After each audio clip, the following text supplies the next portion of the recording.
बिस्मिल्लाहिर्रहमानिर्रहीम। ये कुछ इम्पोर्टेंट एमसीक्यूज़ है 2020 एमडी केट के और लॉजिकल भी है, तो इनको समझना ज़रा ज़रूरी है। पहले एमसीक्यूज़ ये एवोल्यूशन से है। The organ which are similar in function but different in structure are called. तो इसको समझने से पहले अब दो टर्मिनोलॉजी समझे। हमारे पास एक एनालॉग होता है और एक होमोलॉग होता है। ये दो डिफरेंट आर्गन होते हैं। इनकी डिफिनीशन हकीकत क्या है? तो organ have same origin and same pattern of development but different function are called homolog। वो आर्गन जिनका ओरिजिन भी सेम हो, पैटर्न ऑफ डेवलपमेंट, उनका स्ट्रक्चर सब कुछ सेम हो, लेकिन फंक्शन डिफरेंट हो, तो ये होमोलॉग है। इसकी आसान मिसाल आप ले ले, अगर आप जितने भी मैमल्स है उनमें ले ले, तो वेल भी एक मैमल है, उनमें जो फ्लैपर होता है और हमारे हैंड इस तरह कैट का जो आगे वाला पाँव होता है, हॉर्स का जो पाँव होता है, इस तरह बैट के जो विंग होते हैं, ये सारे आर्गन अगर आप देखें तो इनके फंक्शन अलग अलग है। फ्लिपर के ज़रिए वेल जो है वो स्विमिंग करता है और इस तरह बैट उसके ज़रिए फ्लाइंग करता है और हम जो है उसके ज़रिए पकड़ते हैं, हॉर्स उसके ज़रिए दौड़ते हैं। तो इन सब के फंक्शन तो जुदा है, लेकिन इसका स्ट्रक्चर, ओरिजिन और पैटर्न ऑफ डेवलपमेंट सब सेम है। यहाँ तक कि ईटा में पहले सीक्यूज़ भी आ चुके इस पर, कैन में नंबर ऑफ बोन्स और नंबर ऑफ नर्व्स, मसल्स सब कुछ सेम है, तो ऐसे आर्गन को होमोलॉग कहते हैं।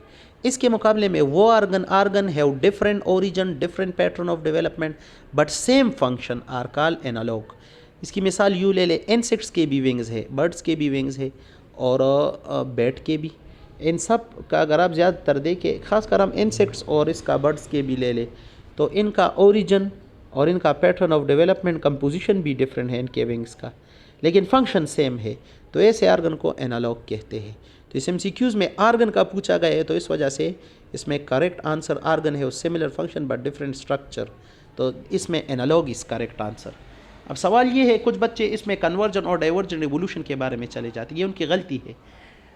कन्वर्जन एवोल्यूशन में क्या होता है? तो कन्वर्जन एवोल्यूशन में एनालॉग होता है और डाइवर्जन एवोल्यूशन में होमोलॉग होता है ज़्यादातर। तो ये अलग एक बात है। इसमें आर्गन का पूछा गया तो इसमें अपने एनालॉग आर्गन बताना है, तो analog is the correct answer. अच्छा, which on the following is not related to envelope virus? कौन सी बात ऐसी है जो एनवेलप वायरस के बारे में ठीक नहीं है? तो पहले तो मैं आपको बताऊँ, इस ऑप्शन ए को छोड़ दे, option B, there envelope is sensitive to sunlight. बिल्कुल एनवेलप सेंसिटिव होता है सनलाइट को, ये भी ठीक है। They are tolerant to antibodies, ये भी ठीक है, क्योंकि अक्सर इनका एनवेलप जो होता है वो होस्ट सेल से इन्होंने लिया होता है। जो इन वायरस के ऊपर एनवेलप होता है, अक्सर ये एनवेलप इस जिस होस्ट पे इन्होंने अटैक किया होता है उसी का होता है, तो उस एनवेलप पे होस्ट के एंटीबॉडीज़ पर अटैक नहीं करते, क्योंकि वो समझते ये अपना ही है, तो they are tolerant to the antibodies, ये भी ठीक है। Envelope is derive from host, ये भी ठीक है। तो इसमें ये जो पहला ऑप्शन है, survive, they survive for a short time, ये गलत है।